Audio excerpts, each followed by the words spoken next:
এই তো পেয়ে গেছি। এই গাছটা এই গাছটা কাটলেই আজকের মতো হয়ে যাবে।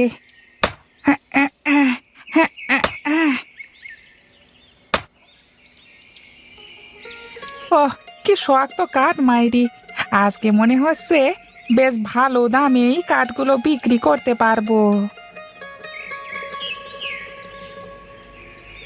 বেশ বেশ, এবার কাঠগুলো নিয়ে ঘোড়ার ঘাটের দিকে যাওয়া যাক।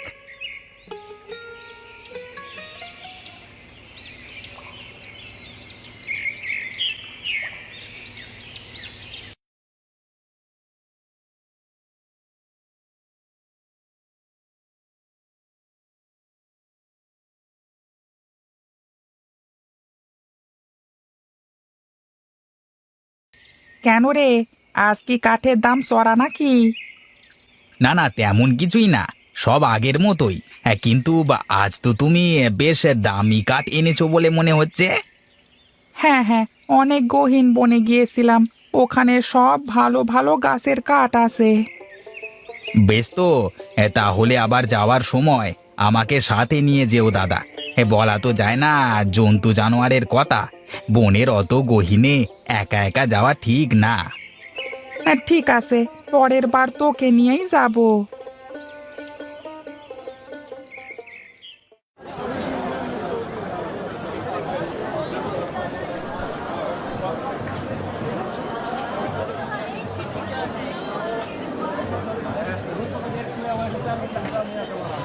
অনেক বাজার করে ফেলেছি, এবার একটা বড় দেখে মাছ নিতে হবে। যাই দেখি সামনের দিকে।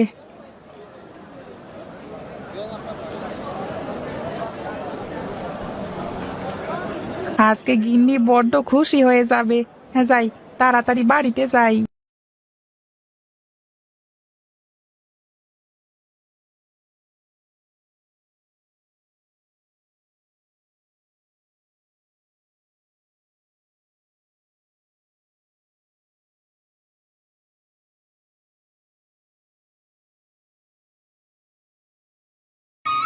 উমা, এত বড় মাছ! হ্যাঁ হ্যাঁ, শুধু মাছই না, দেখো কত বাজার করেছি। এ তো অনেক বাজার, কিন্তু তুমি এত টাকা কোথায় পেলে শুনি? আরে অত কথা বলবার এখন সময় নেই। তুমি যাও, মাছটা কেটে সুন্দর করে ভেজে গরম গরম ভাত দাও দেখি। ঠিক আছে, তুমি তাহলে ঘরের ভিতরে গিয়ে বিশ্রাম করো, আমি রান্না করে নিয়ে আসি।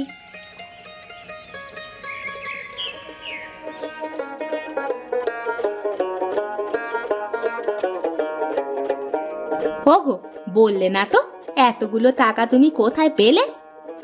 কেন, শুনে কি করবে তুমি বলো দেখি? চুরি ডাকাতি করিনি গো আমি। আমি কি বলেছি নাকি? কিন্তু তারপর তো জানতে ইচ্ছে হচ্ছিল, তাই শুধালাম। বলতে চাইলে বলো, না হলে থাক। এই যে, এই হলো তোমাদের মেয়েদের এক স্বভাব। তোমরা আসলে কিছু বুঝতেই চাও না। আমি আমার গায়ের ঘাম ছাড়িয়ে কাঠ কেটে এই টাকাগুলো উপার্জন করেছি। আজকে বেশ চড়া দামে কাঠগুলো বিক্রি করেছি গো। ও আচ্ছা, এ কথা তুমি আগে বললেই তো হয়ে যায়। বনের একদম গহীনে অনেক দামি দামি গাছ, সেখান থেকেই কাঠ এনেছি আজ। সেখানে তো তাহলে অনেক জন্তু জানোয়ারও আছে, তুমি একটু সাবধানে যাবে কিন্তু। হ্যাঁ ঠিক আছে, ও নিয়ে তোমার চিন্তা করতে হবে না গিন্নি। তোমার হাতের মাছ ভাজার সাথে অন্য কিছুর তুলনা হয় না গিন্নি।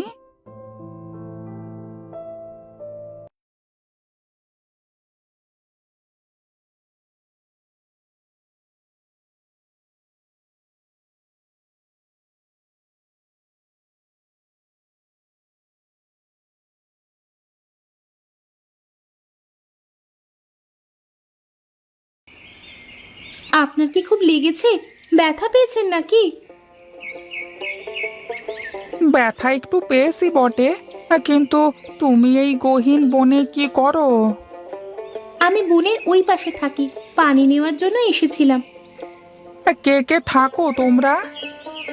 আমি আর বাবা থাকতাম, বাবা কিছুদিন হলো মারা গিয়েছেন, এখন আমি একাই থাকি। তুমি আমার জীবন বাঁচিয়েছো, তাই আমি তোমার উপকার করতে চাই। তুমি এখন আমার সাথে আমার বাড়িতে যাবে। না, তা হয় না। আমি কি করে আপনার বাড়িতে যাই? তুমি আমার জীবন বাঁচিয়ে আমাকে ঋণী করেছো। তোমাকে আমার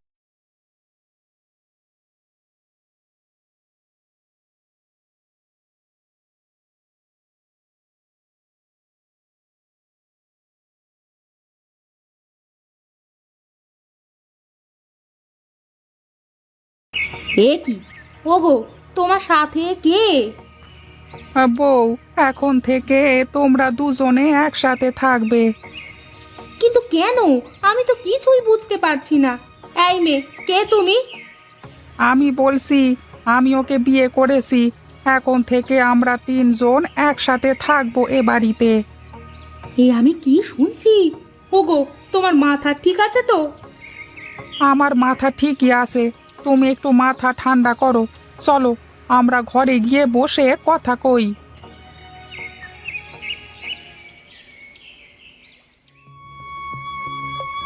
গিন্নি, আজকে ও না থাকলে হয়তো আমিও আর বেঁচে থাকতাম না। এই যে আমি তোমার সামনে বসে আছি, এটা শুধু ওরই জন্য।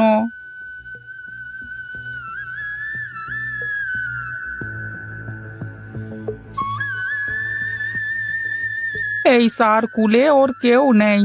যে আমার জীবন বাঁচালো, তাকে আমি কি করে ফেলে আসি বলো তো? ঠিক আছে, কিন্তু এ বাড়িতে আমি যা বলবো তাই হবে। তুমি যা বলবে তাই হবে দিদি। আমি তোমার সব হুকুম শুনবো, তোমার সব কাজ করে দেব। ঠিক আছে, সে সময় হলেই দেখা যাবে কথার সাথে কাজের কি মিল।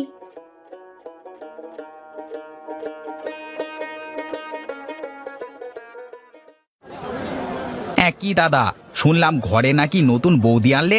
হ্যাঁ, তা খেতে দিলে না তো? হ্যাঁ, খাবো রে রামু, খাবো। কিন্তু এখন তো সময় ভালো যাচ্ছে না। ঘরে দুটো বউ, খরচ তো কম না। তোমার অজুহাতের কোনো শেষ নাই। কোনোদিন তো কিছু খাওয়ালি না, শুধু মুখেই যা বলো। বেশ, ঠিক আছে, কাল তাহলে বাড়িতে চলে আয়। দুই বউয়ের হাতে রান্না খেয়ে আসিস কেমন? ঠিক আছে, কালই তাহলে আমি যাব কিন্তু। হ্যাঁ,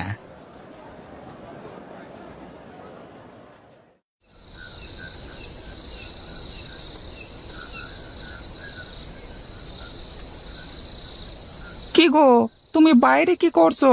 এসো এখানে, এসো। না থাক, তোমরা এখানে থাকো, আমি পাশের ঘরে থাকবো। দিদি, তুমি আমাদের সাথে থাকতে পারো। আর তাছাড়া আমরা তো দুই বোন। আমার একটু সমস্যা আছে, তোমরা এখানে থাকো, আমি পাশের ঘরে শুয়ে পড়বো।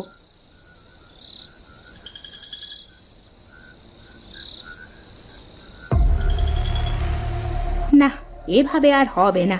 আমাকে একটা কিছু করতেই হবে। কিন্তু কি যে করি, কি যে করি।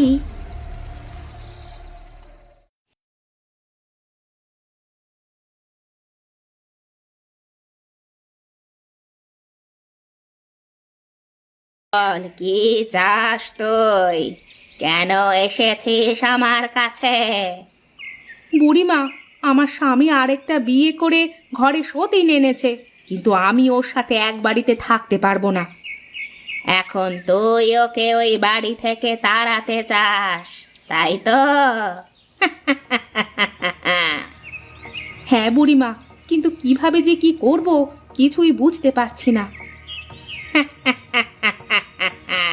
তুই কিচ্ছু চিন্তা করিস নে, আমি তোকে এমন একটা জিনিস দেব, এটা তুই ওকে খাওয়াতে পারলে তুই যা বলবি ও তাই হয়ে যাবে। ঠিক আছে বুড়িমা, তুমি আমাকে তাই দাও। এই নে, জাদু কাঠি। এটা দিয়ে তুই ওকে যা ইচ্ছা তাই বানাতে পারবি। ওকে আবার ফিরিয়ে আনতে হলে কি করতে হবে বুড়িমা? এই কাঠিটা ভেঙে ফেললে ও আবার ফিরে আসবে।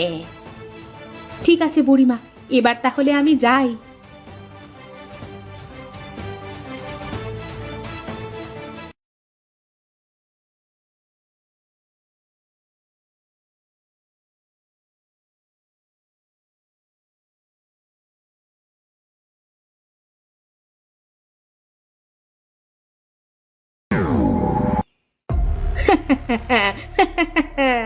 জাদু কাঠি কাজ করেছে। এবার বোঝ মজা, কাঁঠাল হয়ে মানুষের পেটে চলে যাবি।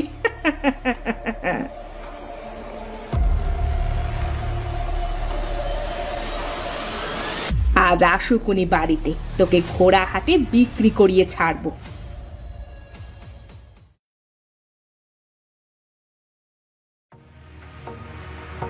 কই গো গিন্নি, তুমি রান্না করছো, কিন্তু সুনিতাকে দেখতে পাচ্ছি না যে। ছোট তো একটু বাইরে গেছে, বললো চলে আসবে। আরে এটা তো দেখি কাঁঠাল, এত বড় কাঁঠাল কোথায় পেলে শুনি? কুড়িয়ে পেয়েছি, দু একদিনের মধ্যেই পেকে যাবে। কিন্তু কি আর করার, আমরা তো কেউ কাঁঠাল খাই না। হ্যাঁ তাই তো, বেশ বড় কাঁঠাল, বিক্রি করে দিলে কেমন হয়? তাহলে তো ভালোই হয়। বেশ, তাহলে রামুর কাছে গিয়েই বিক্রি করে আসি, ও তো আবার কাঁঠাল খুব ভালোবাসে।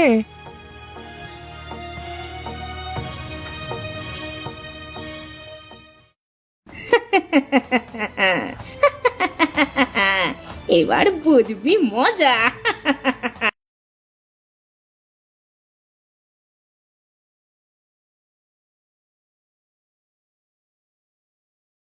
হরিদা, আরে ও হরিদা, আরে বাড়িতে আছো নাকি?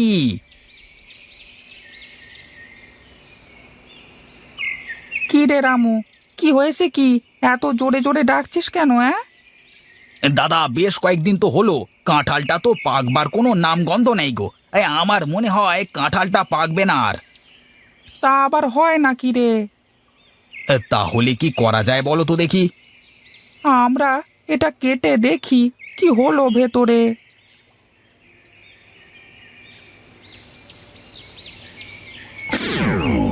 হে কি তুমি, তুমি কি করে এমন হলে? ওগো, দিদি আমাকে জাদু কাঠি দিয়ে কাঁঠাল বানিয়ে দিয়েছিল। সি বৌসি, তুমি এত খারাপ, তুমি এটা কি করে করতে পারলে বলো তো? দাদা, আমি তাহলে এখন যাই। তোমাদের ঘরের বিষয় তোমরাই দেখো তাহলে। হ্যাঁ, ওগো, আমার ভুল হয়ে গেছে, তুমি আমাকে ক্ষমা করে দাও।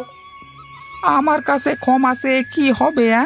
যার সাথে অন্যায় করেছো তার কাছে ক্ষমা চাও। আজ থেকে আমরা দু বোন একসাথে থাকবো, আমাকে তুই মাফ করে দিস বোন। আমি তো তোমাকে আমার নিজের দিদি মনে করি। বেশ, এবার চলো ঘরে চলো, খাবার ফেলে বাইরে এসেছি, সবাই খাবে চলো।